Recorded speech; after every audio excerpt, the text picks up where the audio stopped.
Sebentar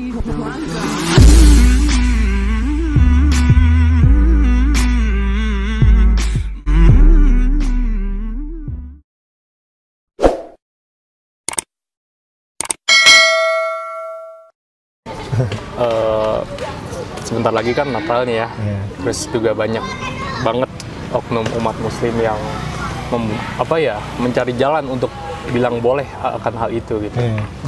Ya gini ya, saya pernah tahu dari sebuah postingan dan dari teman saya juga bilang kayak gini, toleransi itu adalah di saat kita duduk berdua, saya minum kopi, kamu minum teh, dan kita menikmati minuman kita masing-masing tanpa harus mencampurkan teh kamu ke kopi saya dan kopi saya ke teh kamu gitu.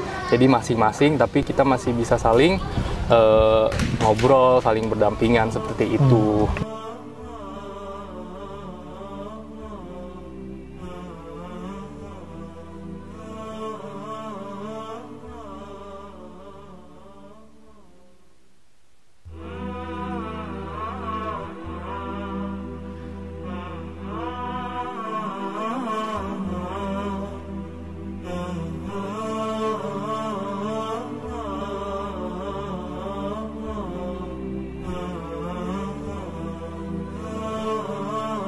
Ya, perkenalkan, nama saya Yusuf, nama lama saya Ifrael Peter Alam. Dulu itu Kristen Protestan, namanya tuh kalau buat orang Manado itu namanya Gereja Masehi Injili di Minahasa. Jadi Kristennya orang-orang Minahasa gitu, orang Sulawesi Utara gitu.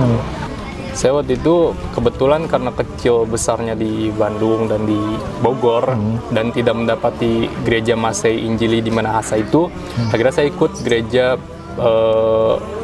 GPDI. Saya tuh sempat pindah dulu dari sekte Gemim, dari Protestan Pantekosta itu saya sempat pindah ke Advent dulu. Oh iya, ya sekitaran tahun 2015 tuh. Karena menurut saya yang paling mendekati ajaran Nabi Isa itu Advent dibanding yang lain. Dan yang bikin saya mulai penasaran itu di saat teman-teman saya ngobrol, mereka bilang, kata guru ngaji aku, orang Kristen sebaik apapun nggak bakalan masuk surga katanya, seperti itu. Jadi saya mulai penasaran lah, kan saya kirain semua orang bisa masuk surga kan, yang penting baik gitu kan. Mulai dari situ saya mulai penasaran banget tuh sama Islam. Saya mulai belajar, mulai mencari lebih dalam seperti itu kan. Yang bikin saya makin yakin untuk syahadat itu karena konsep ketuhanannya jelas, satu ya satu gitu. Mulai yakin karena 2017 saya udah mulai jarang ke gereja gitu, udah mulai jarang ke gereja karena saya udah ikut keluarga saya yang Islam. Saya udah udah belajar puasa Daud segala macam. Masya Allah. Itu belum syahadat, Mas? Belum syahadat saya. Terus kan saya mikir juga kenapa kayak sia-sia apa yang saya lakuin gitu. Ya udah akhirnya saya setelah pemikiran panjang, maksudnya merenung yang cukup lama, akhirnya saya mutusin itu 27 Agustus 2017 ingat saya, akhirnya saya mutusin untuk syahadat ke masjid. Pertama masuk masjid tuh ngerasa kayak aneh dan kayak diperhatiin banyak banget gitu, kayak nggak tahu ya, rasanya beda, nggak pernah saya rasain sebelumnya seumur hidup tuh waktu saya masuk ke masjid itu.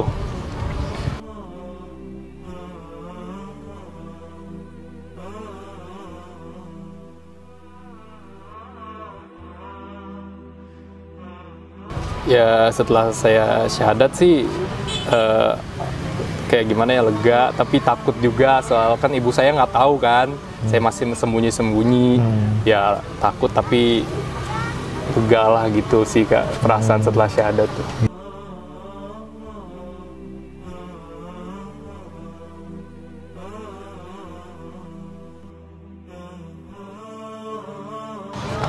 Untuk waktu saya beribadah setelah saya menjadi orang Islam, yang pertama saya rasain, pertama kali sholat jamaah tuh ya. Oh, Masya Allah. Saya pertama kali sholat jamaah tuh, pertama wudhu aja deh, itu rasanya enak banget, nggak tahu kenapa. Terus waktu saya mulai sholat jamaah sama jamaah lain di masjid, saya nggak tahu kayak saya beneran diperhatiin sama Allah gitu. Saya beneran kayak dilihat banget gitu. Saya itu sensasi paling nikmat yang pernah saya rasakan dalam hidup saya. Nggak pernah saya sebelumnya ngerasain kayak gitu. Kalau waktu masih Kristen itu, saya ngerasain kayak ya berusaha untuk enak tapi takut, nggak tahu, ada rasa takut yang besar banget di situ. Waktu saya beribadah sebagai seorang Nasrani, itu saya lebih besar rasa takut daripada kelezatan dalam ibadah itu, Kak.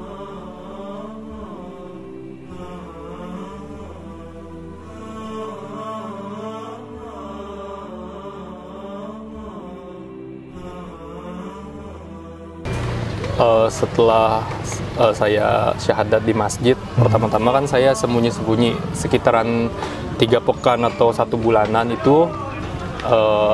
Akhirnya ibu saya nanya kabar saya dong lewat sosial media. Saya nanya gimana kabarnya, baik. Dan tiba-tiba sebelumnya nggak pernah ibu saya nanya kayak gini, katanya kan saya dipanggil Mas sama ibu saya, Mas masih rajin ke gereja nggak? Terus saya kaget, ibu saya nanya kayak gitu, tiba-tiba nanya gini. Soalnya ibu saya juga sebelumnya nggak taat, bukan Nasrani yang taat gitu, ya asal KTP aja gitu loh. Saya kaget kan, terus saya mikir dulu gimana ya cara ngasih taunya. Akhirnya Allah yakinkan hati saya, katanya ya udahlah, ridho nggak ridho yang penting kan, maksudnya ibu kamu ridho atau enggak, kita nurutin orang tua kalau sesuai kehendak Allah aja gitu. Ya udah, akhirnya saya jelasin semuanya dari awal sampai akhir. Saya bilang ya ini udah keputusan Mas, Bunda jangan marah ya. Saya bilang kayak gitu ke ibu saya. Dan ibu saya nggak ngerit sama sekali pesan saya. Oh gitu. Nah setelah libur sekolah kan saya ke Bandung kan, pulang ke rumah ibu.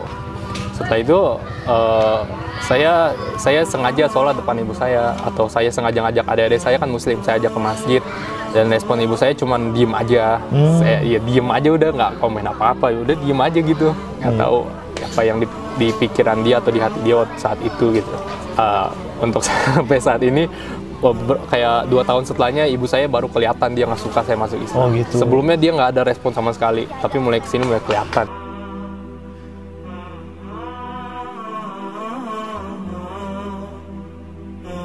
Waktu awal tahun 2020, saya sempat bertengkar hebat sama ibu saya kan. Jangan ditiru, ini soalnya durhaka kan sama orang tua. Saya soalnya sampai bentak-bentak ibu saya. Ya,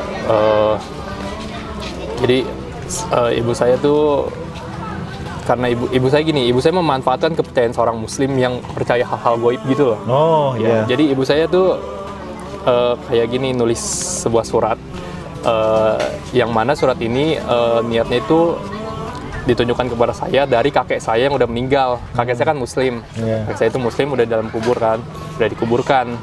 Nah, kemudian ibu saya nulis kayak gini, kakek itu berada di tempat yang panas banget, katanya gitu kan. Untung oma kamu datang nyelamatin kakek. Oma saya Nasrani, udah meninggal, tinggalnya Nasrani. Terus saya dalam hati ketawa, katanya gak mempan. Maksudnya kan saya tahu, saya percaya yang gaib, saya tahu alam kubur ada, para jin itu ada, saya tahu, saya percaya, saya mengimani itu. Tapi nggak bisa kayak gini juga. Akhirnya ya saya kesel, saya merasa lucu, tapi saya kesel sama ibu saya karena kayak gini loh caranya. Gitu ya. Iya, cara untuk memurtadkan saya kayak gini. Akhirnya saya murka saat itu kan, saya panggil adik saya yang besar. Saya teriak kan, Zulfikar, saya panggil ke atas ke lantai 2, saya marah-marahin dia. Saya nggak tahu kenapa saya marahin, karena kesel aja kan. Saya bilang, hati-hati sama ibu kamu itu, ibu kamu tuh lihat Mas aja diginiin nih, lihat nih kelakuan ibu kamu. Ibu saya ngedenger, otomatis ibu saya ke atas juga. Disitulah ibu saya ngamuk kan sama saya. Ibu saya bilang terus, ibu kan Bunda ini, nggak tahu siapa yang ngirim, katanya gitu.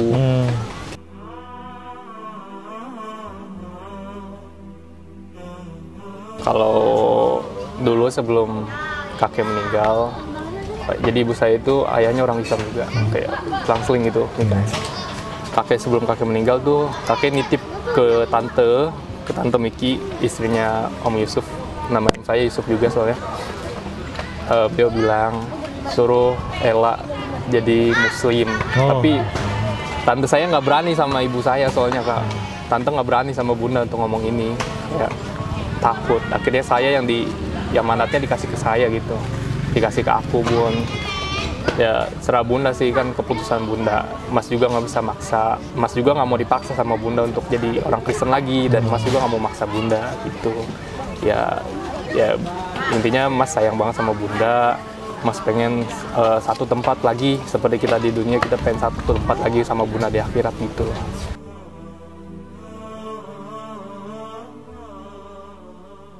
Untuk belajar ngaji, waktu pertama saya masuk Islam, saya ngaji masih pindah-pindah lah, nggak ada guru tetap gitu. Di mana aja ada kajian saya ikutin gitu kan.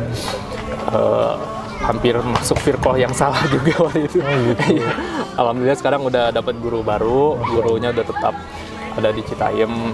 Guru saya namanya, saya manggilnya, beliau menuntut ilmu waktu itu di Sudan, di Afrika. Sama ada satu lagi guru saya, Syekh. Alhamdulillah saya udah belajar bersama beliau berdua, belajar Quran sama Syekh. Alhamdulillah udah mulai lancar, walaupun nggak terlalu lancar lah, walaupun masih rada putus-putus kalau baca gitu. Tergantung niat dari awal juga sih, niatnya emang harus karena Allah Ta'ala gitu, biar Allah mudahin juga. Masya Allah.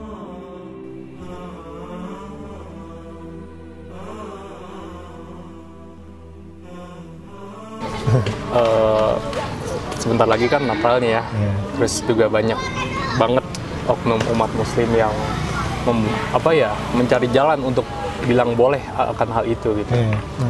Ya gini ya, saya pernah tahu dari sebuah postingan dan dari teman saya juga bilang kayak gini, toleransi itu adalah di saat kita duduk berdua, saya minum kopi, kamu minum teh, dan kita menikmati minuman kita masing-masing tanpa harus mencampurkan teh kamu ke kopi saya dan kopi saya ke teh kamu gitu. Jadi masing-masing, tapi kita masih bisa saling ngobrol, saling berdampingan seperti itu.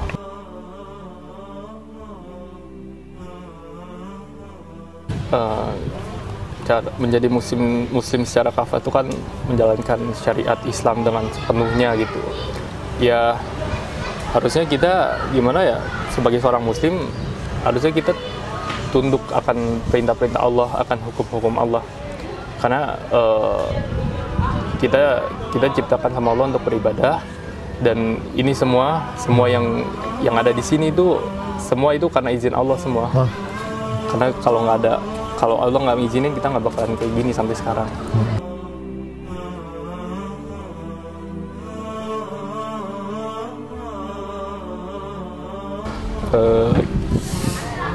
Ya kita harus berpikir lagi, apa awal yang membuat kita ingin untuk melakukan sesuatu ini. Kayak kita mau mualaf, kenapa kita bisa berpikir kayak gini? Kita harus memikir lagi dari awal kenapa kita memikirkan hal ini gitu. Dari situ mungkin biasanya kita bisa yakin lagi, kembali lagi keyakinan kita gitu untuk menjalani hal tersebut.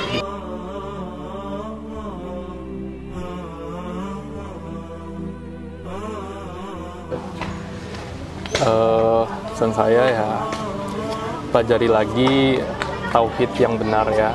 Kita harus meneguhkan tauhid kita, karena tauhid itu adalah satu-satunya jalan untuk kita menuju ridho Allah.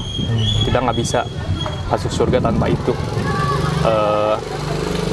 Jauhi kayak kegiatan-kegiatan lama kita yang berhubungan sama agama-agama lama kita. Lebih baik kita jauhi, kita fokuskan dengan majelis-majelis ilmu, dengan menambah sholat-sholat sunnah atau kegiatan-kegiatan bermanfaat yang bernilai pahala di sisi Allah.